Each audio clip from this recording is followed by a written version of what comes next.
वालेकुम वरहमतुल्लाहि वबरकातुहू। अल्हम्दुलिल्लाह वस्सलातु वस्सलाम अला रसूलिल्लाह, अम्मा बाद। किताबों में सबसे अच्छी किताब अल्लाह की किताब, और रास्तों में सबसे अच्छा रास्ता मोहम्मद सल्लल्लाहु अलैहि वसल्लम का रास्ता। अल्लाह के नबी ने फरमाया कि निकाह मेरी सुन्नत है, और जिसने मेरी सुन्नत से मुंह मोड़ा वो मुझ में से नहीं। तो अल्लाह ताला हमें सुन्नतों पर अमल करने वाला बनाए, आमीन या रब्बुल आलमीन।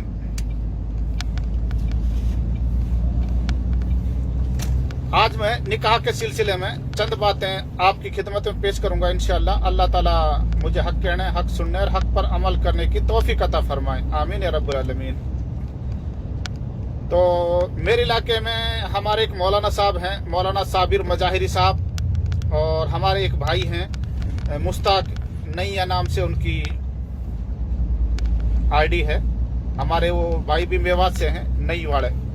तो मेरी मौलाना साबिर मजाहिरी साहब से और हमारे भाई मुश्ताक नैया साहब से एक अदबन एक सवाल है, इस्लाह की नीयत से। हो सकता है मैं अगर गलत हूँ तो मेरी इस्लाह कीजिए, क्योंकि अल्लाह के नबी ने फरमाया कि अद्दीनु नसीहा, दीन नसीहत करने का नाम है, और अल्लाह के नबी ने फरमाया कि दीन खैर ख्वाही का नाम है। तो वीडियो थोड़ा सा लंबा हो सकता है, थोड़ा सुने इसको। मेरे हिसाब से जो आप ये काम कर रहे हो, मेरे हिसाब से, मैं नहीं करा कि ये गलत है, लेकिन मेरे हिसाब से मुझे ये गलत लग रहा है। आप जो चंदा उगा के गरीब बच्चियों की शादी करा रहे हो, उनको जहेज दे रहे हो, तो ये मुझे तो गलत लग रहा है। मुझे आप ये बताइए कि आप जो है, जो दूसरे गरीब हैं उनके लिए तो परेशानी खड़ी कर रहे हो। आप कितनी बच्चियों का निकाह करा दोगे अपनी तरफ से, या चंदा उगा के 100 का, 200 का, 500 का, 1000 का, 10,000 का। लेकिन ये जो लाखों बच्चियां हैं, गरीब खानदान हैं, वो कहां से करेंगे फिर? ये तो मजीद और मजबूत हो रही है इसकी जड़ें जहेज की वजह से, तो मेरे हिसाब से आपके इस काम से। तो मौलाना साहब, आप जानते हैं कि ये एक समाजी बुराई है, इस बुराई को खत्म करने की कोशिश करनी चाहिए। हमारे ऊपर जिम्मेदारी डाली गई है बहैसियत एक उम्मत कि हम बुराइयों को खत्म करने की कोशिश करें, उन पर लगाम लगाने की कोशिश करें, ना कि उनकी जड़ों को मजबूत करें।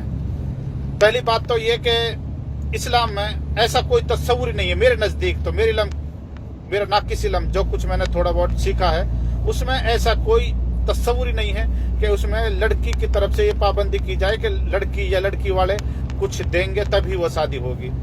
अगर पाबंदी है तो वो लड़के के लिए है। जैसे कि कुरान में आता है, सूरह माइदा में अल्लाह ताला फरमाता है कि हमने मर्द को औरत का हाकिम बनाया है। उसकी वजह क्या बताई?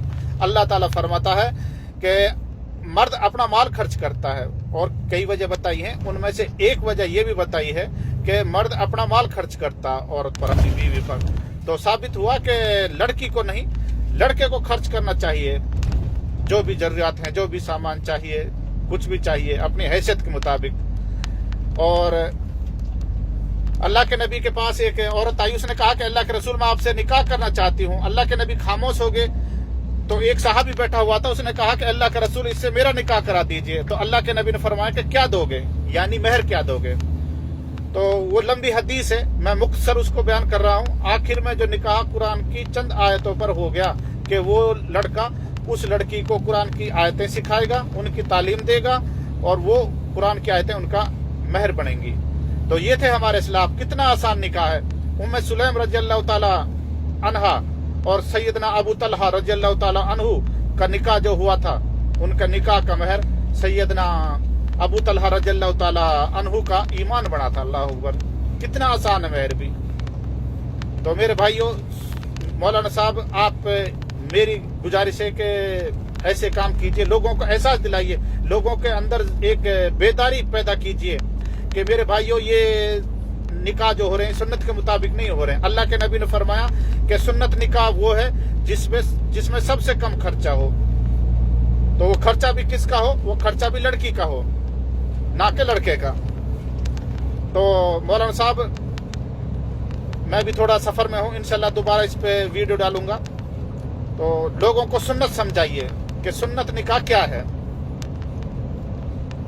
تاکہ لوگ اس جہیز جیسی لعنت سے بچ سکیں اور غریبوں کو کچھ رعایت مل سکے اور غریب اس لعنت سے بچ سکیں.